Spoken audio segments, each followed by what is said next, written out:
சத்தான உணவுகளை வழங்கிட்டு வர்ற நம்ம சைவ விருந்து சேனலை பார்த்துக்கிட்டு இருக்கிற அனைவருக்கும் அன்பான காலை வணக்கம். நாம சாப்பிட்ற சாப்பாட்டில் தினமும் ஒரு கீரையை சேர்த்துக்கிட்டா நாம நோய் இல்லாமல் வாழ முடியும். அப்படி எல்லாராலையும் விரும்பி சாப்பிடக்கூடிய சத்து நிறைஞ்ச முளைக்கீரையை பயன்படுத்தி இன்னைக்கு நம்ம சேனலில் கடையல் பண்ண போகிறோம். ரொம்பவே சிம்பிளாக பண்ண போகிறோம். சில பேர் கடையல் சாப்பிட்டா பூண்டு வாடை வரும்னு சாப்பிட்றத தவிர்த்துக்குவாங்க. அப்படி பூண்டு வாடை வராமல் இருக்கிறதுக்கு என்ன பண்ணணும், அதை எப்படி பண்ணணும், வாங்க வீடியோவில் பார்க்கலாம். இன்னைக்கு நம்ம சேனலில் பார்க்க போகிறது முளைக்கீரை கடைசல்.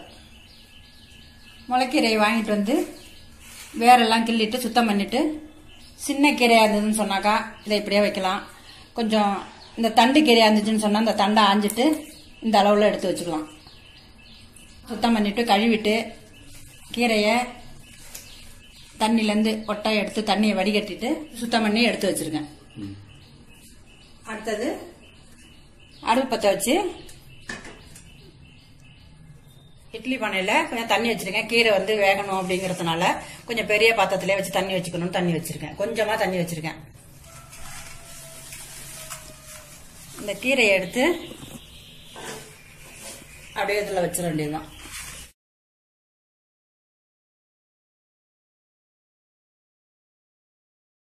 இட்லி பானை தண்ணியில் இந்த கீரையை எடுத்து வச்சாச்சு. அடுத்தது அதுக்கு தேவையான அளவு ஒரு பாதி பூண்டு உரிச்சு வச்சிருக்கேன். பாதி பூண்டு சுத்தமாக உரிச்சு வச்சிருக்கேன். இது வந்து இந்த கீரையா இருக்கும்போது இந்த உப்பை போட்டீங்கன்னு சொன்னாக்கா உப்போட திட்டம் தெரியாது. அதனால கீரை வேக வச்சதுக்கு அப்புறம் தான் அந்த உப்புக்கு எவ்வளவுன்னு திட்டமா அதுக்கு போட முடியும். இந்த பூண்டை வந்து இந்த கீரையிலேயே போட்டுடுறோம். இந்த தண்ணியிலேயே இந்த கீரையோட சேர்ந்து வேகட்டோம்னு. இது வந்து எதுக்காக அந்த பூண்டை அதில் போடுறோம்னு சொன்னா, சாதாரணமா கீரையை வேக போட்டு வச்சுட்டு அதுல பூண்டை போட்டு கடைஞ்சோம்னு சொன்னாக்கா நம்ம சாப்பிட்டோம்னு சொன்னா யார்கிட்ட பேசும்போது பச்சை வாசனை வரும். இப்ப இதுலயே போட்டு வேக போட்டோம்னு சொன்னாக்கா அந்த பச்சை வாசனை வராது. எவ்வளவு கீரை சாப்பிட்டோம்னு சொன்னாலும் அந்த பூண்டு வாசனை வெளியில தெரியாது. அப்படிங்கறதுனால இது மாதிரி வச்சிருக்கோம். இது வந்து இப்ப மூடி வச்சிருக்கோம்.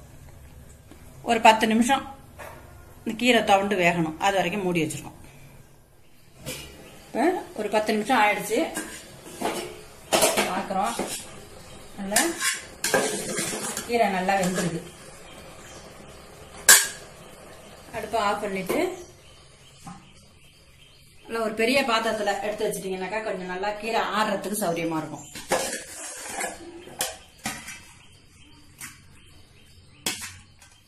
தண்ணியை கம்மியா வச்சு கீரையை போட்டுக்கிட்டோம்னு சொன்னா அப்படியே கடைஞ்சிடலாம்.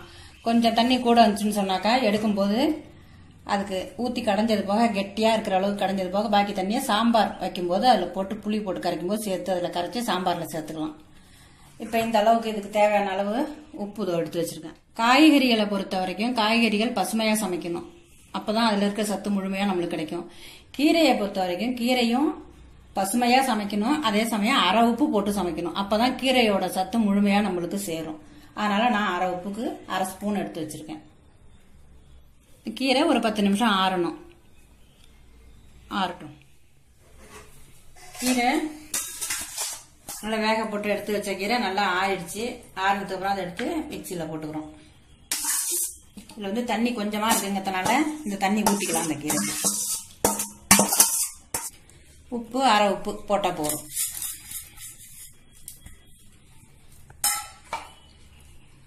மூடி மிக்சியில் அடிச்சு அடிச்சுக்கிறோம். அரைச்சாச்சு.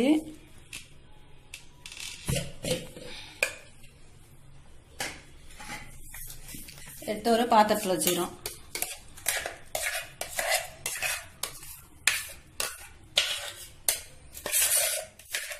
முளைக்கீரை கடைசல் ரெடி ஆயிடுச்சு. இந்த முளைக்கீரை கடைசலுக்கு பூண்டு போடல, பூண்டு இல்ல பூண்டு வாசனை எனக்கு பிடிக்காதுன்னு சில பேர் சொன்னாங்க, போட முடியல அப்படின்னு சொன்னாக்கா வெங்காய கருடம் வெறும் உப்பை போட்டு அரைச்சி வெங்காய கருடம் தாளிச்சு போட்டோம்னு சொன்னாக்கா அது டேஸ்ட் இன்னும் நல்லா இருக்கும். இதுலயே இந்த பூண்டும் போட்டு வெங்காய கருடமும் தாளிச்சுக்கலாம். ஆனா வெறும் பூண்டு போட்டு தான் நான் போட்டு அரைச்சி வச்சிருக்கேன். தேவைன்னா அதையும் தாளிச்சுக்கலாம். இப்ப இந்த கீரை கடைசல், முளைக்கீரை கடைசல் இதே முறையில நீங்களும் செஞ்சு சாப்பிட்டு பார்த்துட்டு எப்படி இருக்குன்னு கமெண்ட்ல சொல்லுங்க. இந்த வீடியோ உங்களுக்கு பிடிச்சிருந்துன்னு சொன்னா லைக் பண்ணுங்க, ஃப்ரெண்ட்ஸுங்களுக்கு ஷேர் பண்ணுங்க. இதுவரையிலும் நம்ம சேனலை சப்ஸ்கிரைப் பண்ணலன்னா உடனே சப்ஸ்கிரைப் பண்ணிடுங்க. பக்கத்துல தெரியுற பெல் ஐக்கானையும் பிரஸ் பண்ணுங்க. அப்பதான் நம்ம சேனல்ல வர வீடியோவை நீங்க மிஸ் பண்ணாம பார்க்கலாம். நன்றி, வணக்கம்.